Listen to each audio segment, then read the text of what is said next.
And welcome back to Spiritual Strength. Again, we're with the great Charles Coulombe, who's here to gracing us with his presence. Charles, thanks for joining us.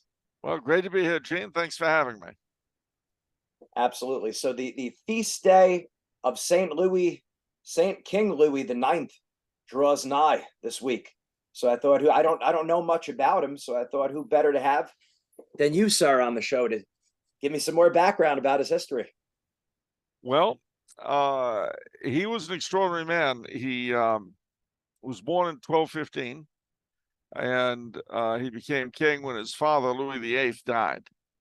Now, he was baptized in a place called Poissy, and he always said that was the greatest moment of his life, not his coronation, not his wedding, his baptism. So he liked to call himself Louis de Poissy because of having been baptized there. His mother was a Spanish princess by the name of Blanche of Castile. And her sister gave birth to a very important fellow, also a saint, Saint Ferdinand III of Castile. So Louis IX and his first cousin are both saints. And Saint Ferdinand was more important than most saints because he gave his name to the San Fernando Valley of California. No, I'm sorry, that was a pointless plug. Never, you can disregard it. But he did give his name to the San Fernando Valley through a Spanish mission named after him. St. Louis himself has a Spanish mission in California, San Luis Rey, which means St. Louis the King, San Luis Rey de España. Anyway, so his mother was his regent because his father died when he was quite young. And she always said to him, I would rather you died than committed a single mortal sin. And he actually told his son that. So it was something he tried to live by. He reigned, when he first came to the throne, the Albigensian heresy was still being fought very hard by the kings of France. And his mother was the one who ended the campaign, as you might say, victoriously before he came of age. But he was he hated heresy. Absolutely hated it. He said, the only way you can deal with a blasphemer is to run him through. So he was not what you would call the most dialoguing of people necessarily. However, that being said, he revised very much the legal system of France, made it much more rational, got rid of trials by combat and trials by ordeal. So if you wanted to convict someone in court, you had to come up with something called evidence. Yeah. That was what they called it back then. We don't do it now, of course. Now we do it trial by media. But in those days, you had to actually be able to prove something. They were ignorant, superstitious peasants. Anyway, so what should happen? But that while all this was going on, and he was really consolidating France as a kingdom, the Crusades were coming to their end, really. And he would end up launching the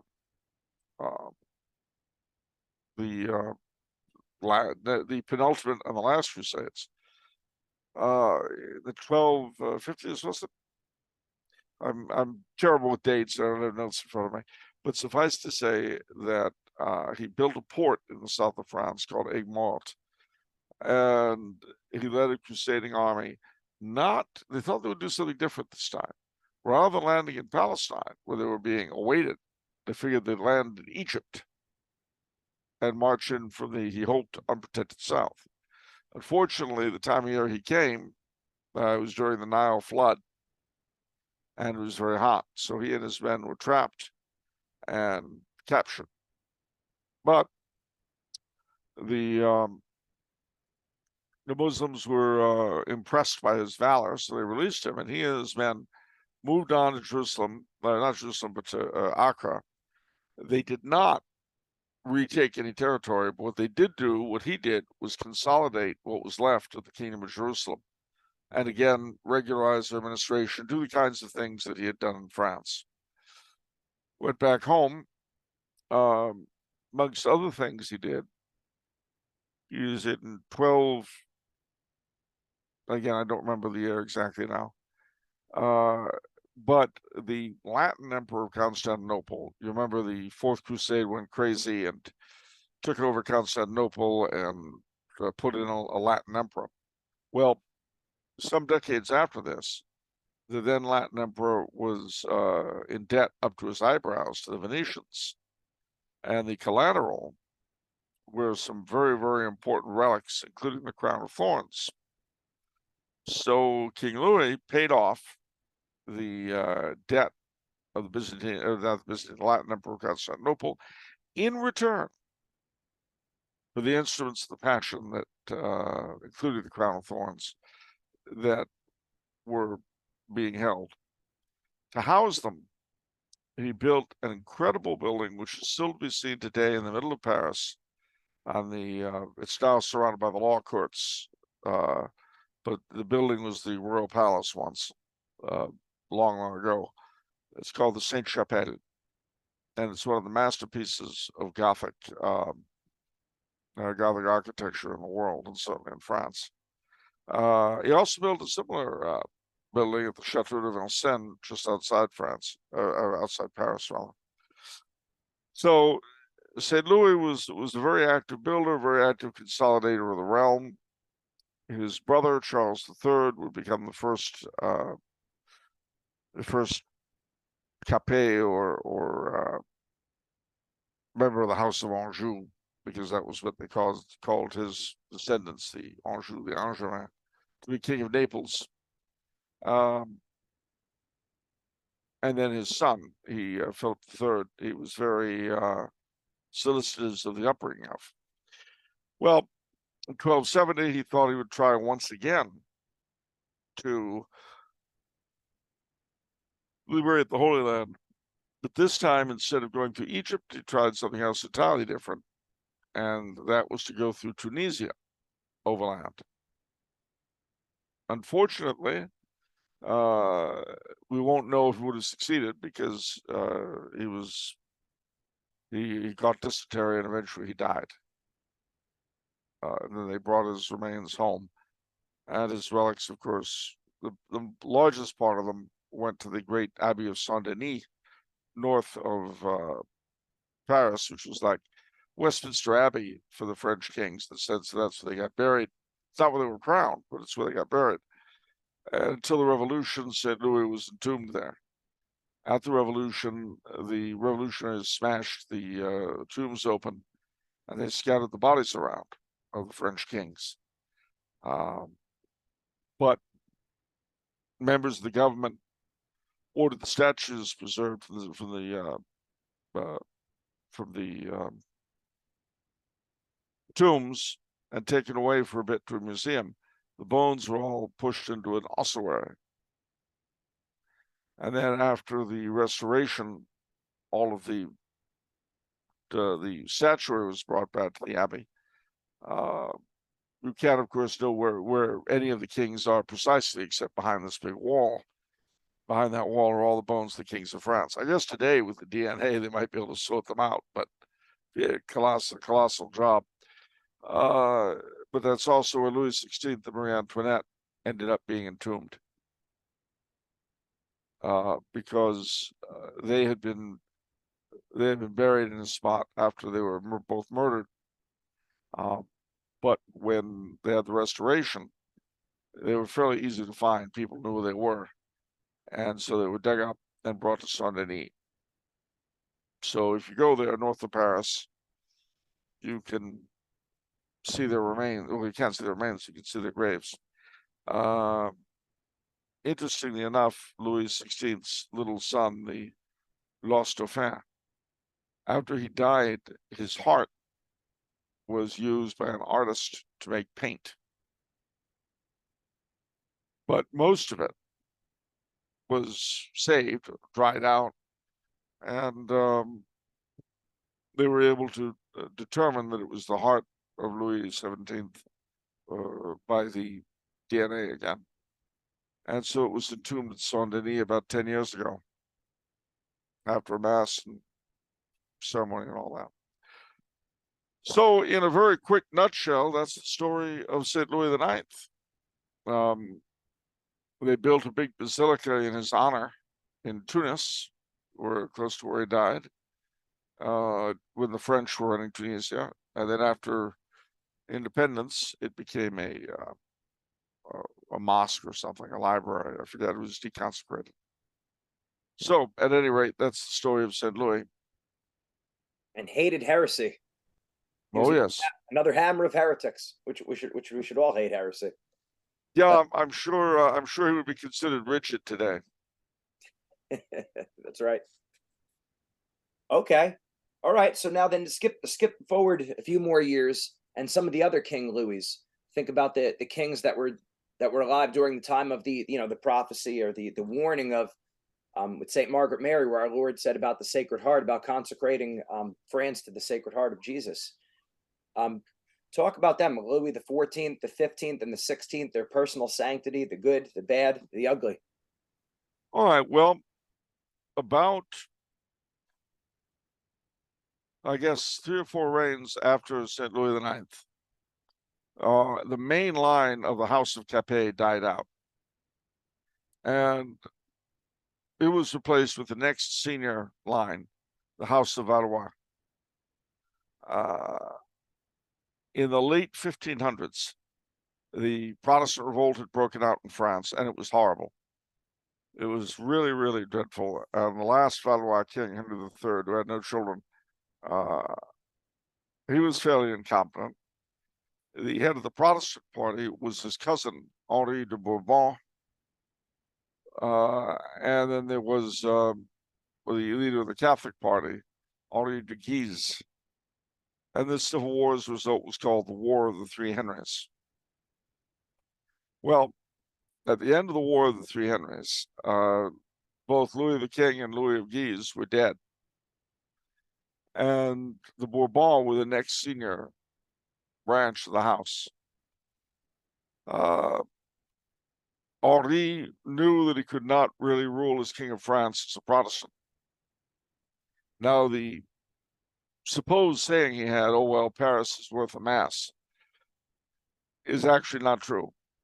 What actually did happen was that he ordered a group of theologians, I forget the name of the cardinal that led the Catholic side, but he was a convert himself. He had been raised Protestant, but became Catholic. And so they debated. And finally, the king basically shut them down and said, "Look, let me ask you gentlemen a question. Can I be saved as a Catholic?" And the Catholic said, "Yes, of course." The Protestant said, "Well, yes." "May I be saved as a Protestant?" And the Protestant said, "Well, certainly." But the cardinal said, "No, you can't." So he said, "Well, you say I could be saved as a Catholic. You say I could be saved as a Catholic. Where you differ is whether I could be saved as a Protestant. So I guess I'll become a Catholic, and that way I'll be assured." Pascal's wager. Yeah. And that was the actual mechanism whereby he became Catholic. Well, Henry IV devoted his life to trying to put Humpty Dumpty back together again, because the civil wars have been really dreadful, really, really bad. He dies. He's assassinated in 1610. And Catherine de Medici, Marie de Medici, I always confuse them because there were 2 Medici queens of France. Whichever it was, she was regent for quite a while. And then her son, Louis XIII, took control. Now, Louis XIII is the King of France of the Three Musketeers. He was the king who was very much under the influence of Count de Richelieu. So he did some really good things. He did some really bad things. The good things, he and his wife, Anne of Austria, who was a Habsburg princess, and Autriche, they were really responsible for getting Quebec off the ground. And in fact, the great shrine of Saint Anne de Beaupré was originally financed by Anne of Austria. For 20 years, they tried to get pregnant. She had miscarriages, but it was nothing doing. But Louis XIII made a vow to the Virgin that if his wife was delivered of a son, he would consecrate France to Our Lady. Well, it happened. 9 months later, Louis XIV was born. And every year on the Feast of the Assumption, which is actually the National Day of France, forget about that thing in July. The Assumption on August 15th is the French National Day. And throughout France, they have the processions that he promised would be made every year on that day. So that was the good side. Now, the bad side was that Cardinal Richelieu was very, very anti-Habsburg. So he was able to convince Louis XIII to support the Turks and the Protestants in fighting the Habsburgs. And that in turn ensured that the 30 Years' War would be more of a draw than a Catholic victory. So you could thank Louis XIII for that, sadly. He died when his son was still young. So Anne of Austria, who was very devout, became regent. Louis XIV, as he grew up, he had a brother, Philippe d'Orléans, who was a younger brother who was born, and the father of the House of Orléans, House of Orleans. But Louis XIV married a Spanish princess, a niece, I think, of his mother, her cousin. He was extremely, what's the word? Unfaithful to his wife, which did not please his mother. His wife loved him, and I mean, she went above and beyond the call of duty with him, I can tell you. But he was the one who expelled the Huguenots from France because he wanted the kingdom to be Catholic. He did, however, get into a fight with several of the popes of his day, which is why when his ally, James II, was defeated at the Battle of the Boyne in Ireland, the Pope of the day, on getting the news of William of Orange's victory, sang the Te Deum. So that's something that neither Protestant nor Catholic Irish should be happy with. I know I'm not. So Louis XIV had a son, Louis le Dauphin, who was much more devout than his father. And his father was pretty devout, but Louis, except he was not terribly moral. That was Louis XIV's great failing. He was devout. He went to mass every day.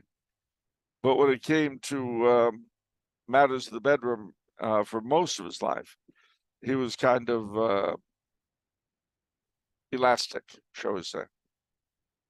Yeah.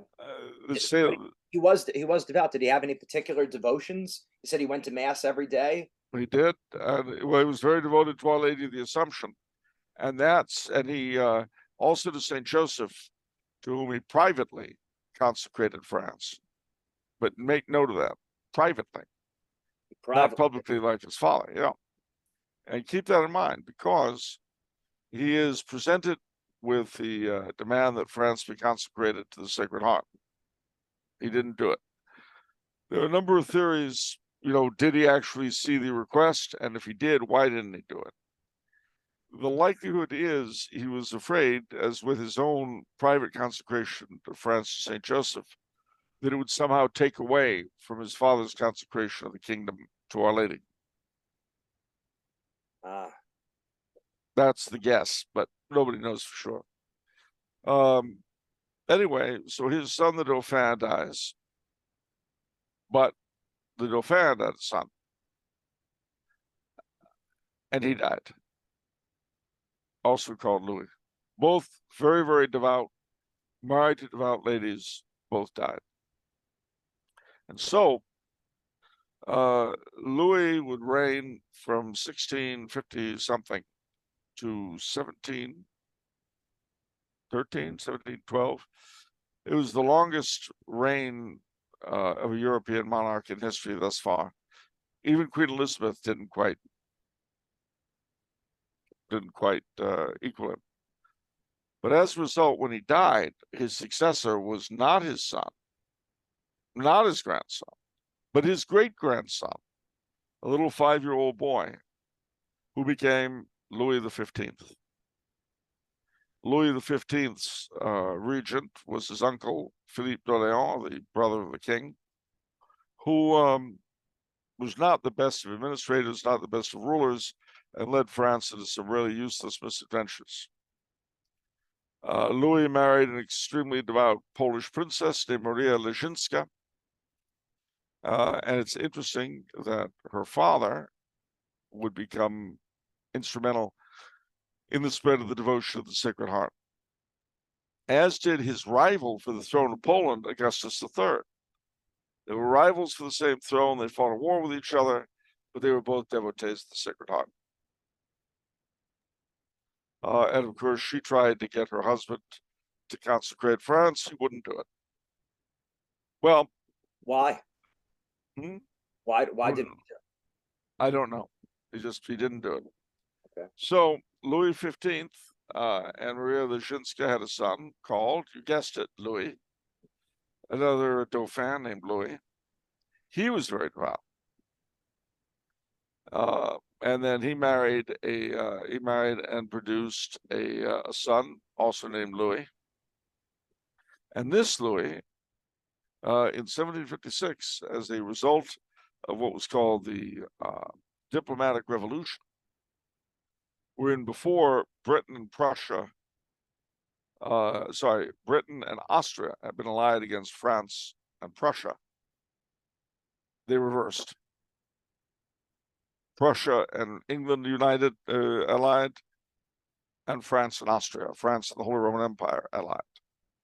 And to signal this alliance, the daughter of Maria Theresia, the Empress Maria Antonia, was given in marriage to the Dauphin Louis. And of course, she became the famous Marie Antoinette, and he became Louis XVI when his grandfather died in 1774. They were a very devout couple, very devout indeed. And he thought seriously about consecrating France to the Sacred Heart. But then the revolution came, and there were reasons for that. You know, France and England had fought a series of wars: the War of the Grand Alliance, the War of the Spanish Succession, the War of the Austrian Succession, and then finally the 7 Years' War. And in every one of those wars, the French might outgeneral or outfight the British, but they always ran out of money because the system was not really adjusted well to squeeze the citizenry of their dough.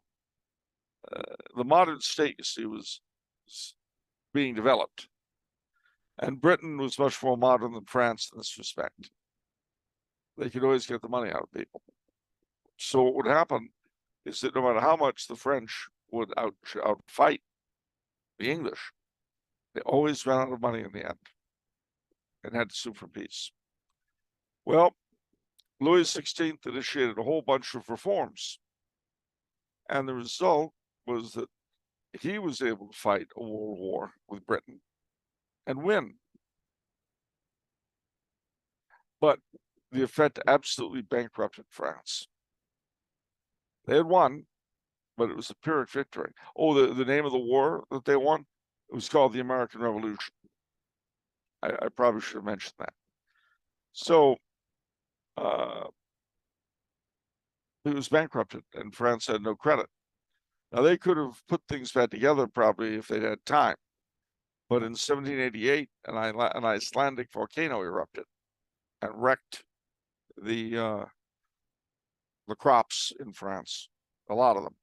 It's like the Irish potato famine, only not thanks to a disease.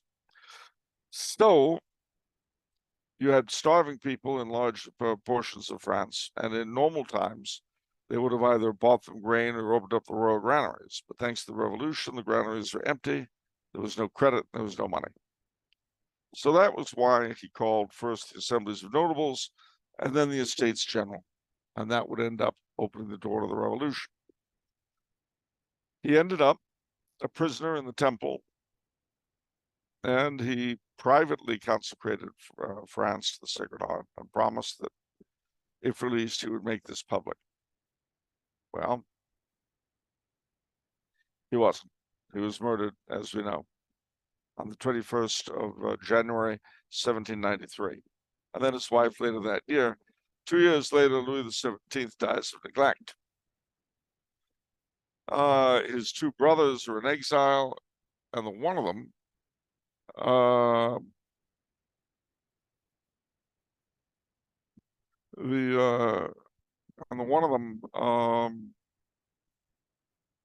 my mind is going.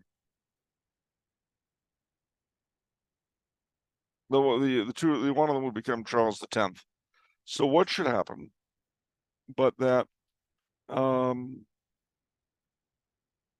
what should happen? But that with the murder of the main house of Bourbon, you have Napoleon come to the throne of France. You have the defeat of Napoleon and the restoration of Louis XVI's brother, Louis XVIII. Louis XVIII rules until he dies in 1824. His brother becomes Charles X. His brother is much more devout. It's a little bit like Charles II and James II in England. And in the end is overthrown in another revolution and succeeded by his brother, his cousin, who betrays his trust, the Duke of Orleans, becomes Louis Philippe, the King of the French. And then he in turn is overthrown in 1848. You have the election in the short-lived Second Republic of Louis Napoleon Bonaparte, the nephew of Napoleon. In 1852, through a coup d'etat, he becomes Emperor Napoleon III. He goes to war with Prussia, the Franco-Prussian War, 1870 to 71. He's overthrown by being defeated. The German Empire is proclaimed at the occupied Versailles, and at the end of the war, France is prostrate. Now, why am I telling you all this? Because when this was all over, France's Catholics, who in those days still venerated Louis XVI as a martyr, made what was called the national vow. They would do two things. They would build a great church that would be by way of a propitiation of the outrages done to the Sacred Heart and to the kings of France by the Revolution and subsequent events. And in addition to building that church, they would see that the head of state of France would consecrate France to the Sacred Heart at last. Well, one of those things has been accomplished. The building of the great church, the Sacré-Cœur in Montmartre, which is a wonderful church if you ever get the chance to go there. The other half remains to be done. And with successive presidents in France yapping out of whichever mouth they're talking out of at the moment about the lay nature of the republic and all that, I doubt while the current regime lasts, you're going to have a head of state consecrate France to the Sacred Heart. Interestingly, Marshal Pétain, the head of Vichy France, did privately, well, actually semi-publicly, semi-privately, consecrate France to the Immaculate Heart of Mary. So that was nice. Wasn't everything, but it was better than nothing. So that is where we are in terms of the Louis you wanted to hear about. Yeah, I mean, it seems like they were at least pretty devout men that they've heard. It seems like all three of them heard that they were supposed to consecrate France. They all three of them thought about it, but did not. It seems like they had their personal devotions. Like you said, Saint Joseph for Louis the 14th, and then the Sacred Heart to the Louis the 15th, and then the 16th. But yeah, they just didn't do it. It almost sounds like they were putting more trust in what they could do. And of course, there's always natural solutions, but it seems like they didn't press that supernatural solution as much as they should have. Did Well, they? you know, that is a temptation we always face, to think that what we ourselves do in this life is more powerful than prayer, Yeah, is more, I mean, how often do you find yourself saying, well, all I can do is pray, right. as though that wasn't something. I mean, I do it, you do it, everybody does. We do not see prayer as all that important. And the proof of the pudding is that it's always easy for us to find time to watch our favorite show, but it's hard to find time to say a rosary. And our favorite show is what, a half hour or an hour? The rosary is 15 minutes. Right, plenty of time. And while you're saying it, you're constantly trying to fight off thoughts of other things you could be doing. I assure you, when you're doing things you enjoy doing, you're not having to fight off thoughts of offering the rosary. Right, right. No, that's true. But we do know for a fact that all three of those King Louis were told to consecrate France, and who was responsible? Well, Louis XIV, Louis XIV was told to do so by Saint Margaret Mary Alacoque, who is the lady who received the modern day devotion of the Sacred Heart. You see, on one level, the Sacred Heart goes back to the earliest days of the Church. Really, it goes to the opening of our Lord's side at the crucifixion, and out flowed water and blood. And the water was always seen as a symbol of baptism, the blood of the Blessed Sacrament. And so what you would have the church fathers and people of that writing is how the church was born from the side of Christ. You would have various saints talking about, drinking the blood from his side and all this. You had devotions to the 5 wounds, which included the side wound. You had all this sort of stuff going on. But in the 1200s, there were 2 nuns in a German monastery in what's now Thuringia, a place called Eisleben. The name of the monastery was Helfta. And St. Gertrude the Great, St. Matilda, 2 St. Matildas, they received at different times apparitions of our Lord, who talked to them about the Sacred Heart. But he said, this is not a devotion for you here and now. This is for later, when, as he put it, the world will have grown old and cold. And so, 400 years later, is that right? 1200, yeah, 400 years later,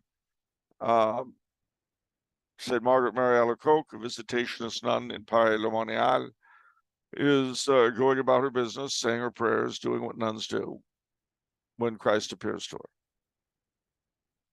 And in a series of apparitions, he unfolds to her what is the current format, if you will, of the devotion of the Sacred Heart. Now, mind you, since then, there have been a number of other people who have added to it and popularized it. St. John Eudes, whose feast day we just had, St. Claude de la Colombière. You had a number of figures in the 19th century, and of course, a lot of orders were founded dedicated to the Sacred Heart. In the early days, royalty was very devoted to the Sacred Heart. And Blessed Emperor Karl, who, the last emperor of Austria-Hungary, he shared with his uncle, the murdered Franz Ferdinand, a a devotion to the Sacred Heart. In fact, most countries have a shrine, that, at least one, that is really the national center of devotion to the Sacred Heart in that country. Well, Austria didn't really.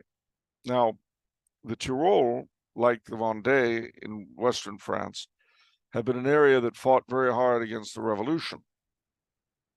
And as in the Vendée, as in Spain with the Carlists later, those who fought against the revolution in Tyrol took the Sacred Heart as their badge, and then the bishops and lay leadership of Tyrol consecrated Tyrol to the Sacred Heart. But there was no great basilica to the Sacred Heart. Well, it so happened that in a town in Tyrol called Hall, Hall, spelt like, the kids down the hall, there had been a monastery that when Emperor Joseph II suppressed the monasteries, most of them, in the 1780s, it had been suppressed, and it had been different things afterwards, an arsenal and different stuff. But Franz Ferdinand bought it, and he refurbished it as a shrine to the Sacred Heart and gave it into the keeping of an order of nuns of the Sacred Heart. He was supposed to appear at its reopening and its dedication. He was making the 9 Fridays, which we also get from St. Margaret Mary Alacoque. He was making the 9 Fridays. He had a medal of the Sacred Heart around his neck when he was shot dead at Sarajevo, and World War I began. So the next year, when they had the dedication, he would have been there, but of course he was dead. So his nephew, and heir, the future Emperor Charles, represented him. But Blessed Emperor Charles had a huge devotion to the Sacred Heart as well. It was very, and his grandfather was the King of Saxony on his mother's side. Him too. There was, for a lot of the Catholic royals of Europe, from almost the beginning, even if Louis XIV did not consecrate the country, a lot of royals took a huge interest in the Sacred Heart. The Queen of Portugal, Maria I, in 1789, she dedicated the first basilica to the Sacred Heart in the world in Lisbon. It's called the Estrela, the Star. And they were recently presented, fittingly, with Blessed Emperor Karl's baptismal gown. And this makes sense because, like Queen Maria, he was a big devotee. It's interesting that in 1890, I think it was that right? 1892. Anyway, whenever it was, Pope Leo XIII ordered a worldwide consecration of the world to the Sacred Heart. And in every major church, people gathered in Catholic countries, the heads of state. And together, they offered the famous consecration of mankind to the Sacred Heart by Leo XIII. Well, as it happened, the young Karl was too sick to go to Vienna. But he did the consecration himself at the same time as a boy in the Castle Chapel at the Villa Vartholz. And I always thought that was kind of a charming story that, because his parents had gone to Vienna to do it with the emperor, but he was too sick, so they left him behind, and he did it privately. And no one would have thought twice if he hadn't, but he was determined to do it. And his devotion to the Sacred Heart only got larger and larger. And the thing about the Sacred Heart devotion is that, as I sort of touched on before with the Vendée and everything, it's always been the sign of the militant Catholic. And another example of this is in 1860, when the Papal States were under attack by Sardinia. The Pope called for young Catholic volunteers to come defend him. And these are the famous Papal Zouaves. Well, they became big devotees of the Sacred Heart. And after the papal defeat in 1870, they all went back, the survivors all went back to their various countries and became big promoters of the Sacred Heart. I told you about the group of people that had called for the vow in France. Well, their leader, the Comte de Charette, was the deputy commander of the Zouaves, and it was fighting for the Pope that he had gotten that deep devotion. You see behind me, and if you're just hearing this and not seeing it, then you can't. But if you are watching, you can see it. Behind me, there's an interesting looking flag with the Sacred Heart in the center of it. That was the old flag of the French Canadians. You'll notice it vaguely resembles the modern flag of Quebec. There's a story there. There was a big battle in 1756 between the French and the English and Indians at a place called Carillon. And French regimental flags in those days, the army flags, looked very much like that, not with the Sacred Heart in the center, but they'd have a white cross and fleur-de-lis sort of pointing in on every side. That was what the standards of the different regiments looked like. And that was the flag they had at Carillon. All right, fade in, fade out. In the 1860s, a large number of French Canadians go to fight for the Pope as papal Zouaves. They come back. And like the papal Zouaves who went back to France or Belgium or the Netherlands or whatever, they became big promoters of the Sacred Heart. And so they took the flag of Carillon and put the Sacred Heart at the center of it. Because in those days, French Canadian nationalism was very Catholic. Today, it's not. Today, most of the creatures that call themselves French Canadian nationalists are slimy windbags. And I mean that in the best possible sense. I mean, as slimy windbags go, you know, I think that there's a scale amongst slimy windbags, and certainly our French Canadian nationalists are at the top. They're very secular. They hate the faith. They hate our French Canadian history. But let me clue you in on something. And the same is true of a lot of so-called Irish nationalists. If you come of a Catholic people and you hate the faith that made us, and you hate as a result the traditions of our fathers, you're not a nationalist, you're scum. And I mean that in the best possible sense. Utter worthless slime. Because you're spitting on our fathers. How can you pretend? How can you pretend for a second that you love your people if you hate what they are?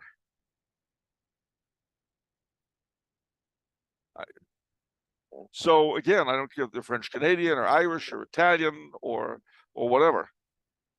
If you call yourself a nationalist and you're an atheist or an agnostic or anything like that, don't call yourself a nationalist. Call yourself, I don't know, a toady, a sellout. If you're Irish, Gaelic has a wonderful word I recommend to you, sculpeen. Isn't that wonderful? Yes. It means sellout, but it's very nice, sculpeen. I love I just love the sound of it. It sounds nice in Gaelic. Now, I was reading in the Trinité book about Fatima that there was a Jesuit confessor of King Louis XIV who interfaced with the royals, right? With the royal court. Yes. So, did he help relay that message of the consecration of the Sacred Heart? We don't know. There are a number of differing accounts of what might or could or did or should have or could have or would have happened. But the sad truth is we don't really know. It was Père Joseph, and he had his hands full, I can tell you, with his royal charge. Louis, the interesting thing about Louis, though, was that after his wife died, he had had several mistresses in succession. They would call them the maîtresse de titre, the maîtresse en titre, which is the maîtresse in title. So, I mean, it was that regular. So his wife dies, and this widow comes along, this lovely widow named Madame de Maintenon. And he's interested in making her his mistress. And she says, well, no. If you want me, you marry me. I'm not going to be your mistress. I'm a widow. You'll have me honest, or you won't have me. So he married her. Now their marriage was morganatic, so their children were not heirs to the throne. And I don't remember if he has descendants in that line, but they had a number of kids who were recognized as the children of the king, but they were not heirs. And in his final years, he became much, much more devout than he had been. He still didn't consecrate France to the Sacred Heart. And he was engaged toward the end in his last war, which he saw, I think, to the end. I think. Maybe he died before it ended. Anyway, that was the War of Spanish Succession, or what we call in America Queen Anne's War. So it's a sad story, though, because his life would certainly have been much happier had he listened to his mother. But how often has that been the case? Listen to your mother. Exactly.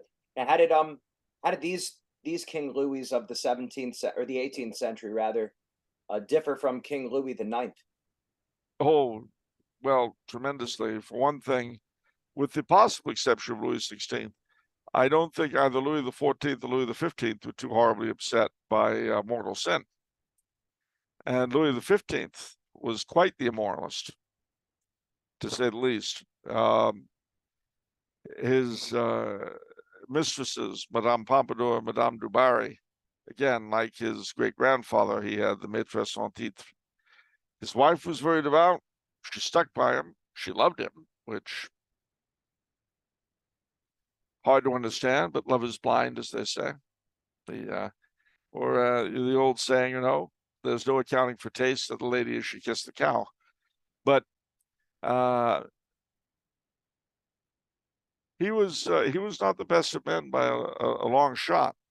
Having said that, of course, we do owe him the name of the state of Louisiana, because he was named after Louis XV. And when it came to colonial affairs, up until the Great Defeat, then it wasn't so great. But before then, he was pretty good in terms of making arrangements for the settling of Louisiana and Quebec and that kind of thing. But he of course had a very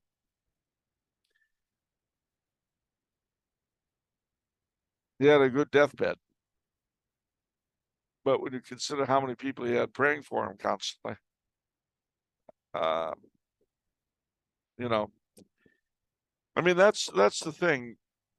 When you think of figures, public figures, we have a lot of people praying for them. On the one hand, if they die well, it makes sense. But on the other hand, it also makes their refusals the worse.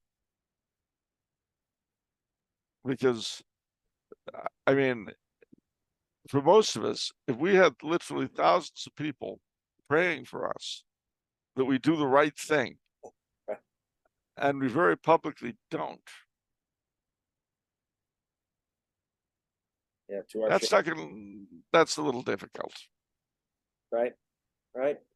Now, what would you say are the best resources to learn about the kings of this time and the history? Because you can't just read any old history books. You never know what's infected, what's presentism, all that stuff. So, what would you recommend as far as resources for these King Louis? Well, of course. So, in general, Dr. Carroll's books are always very good.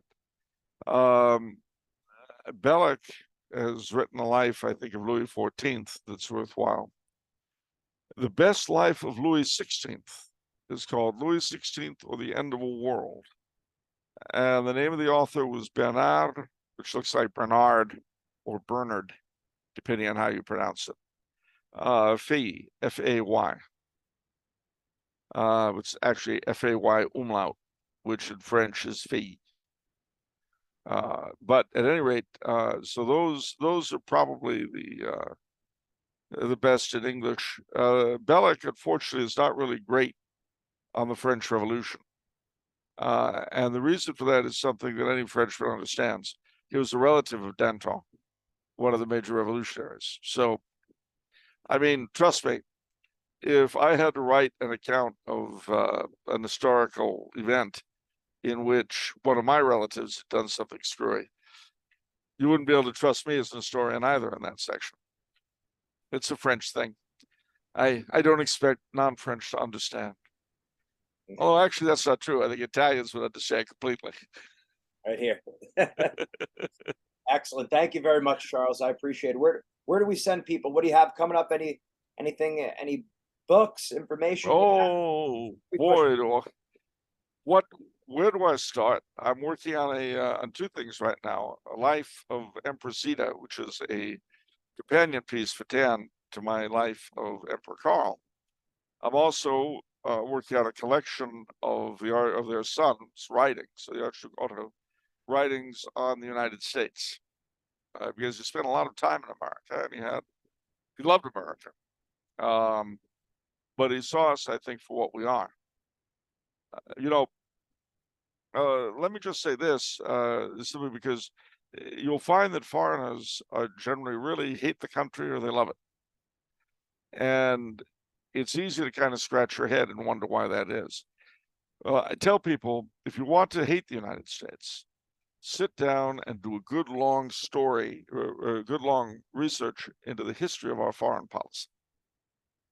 You will end up convinced that we're an arm of Satan. But if you want to love our country, take a road trip. Just take a road trip. And it doesn't matter, even if you go into areas that are woke-orama.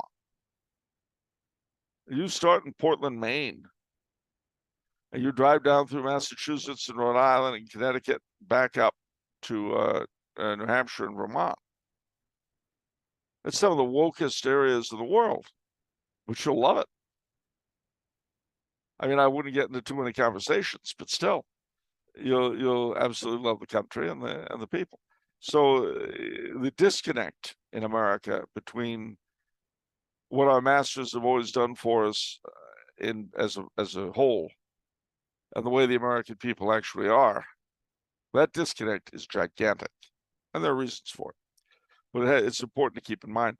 But at any rate, those are future projects. You can still catch me at Tumblr House, my weekly podcast, Off the Menu.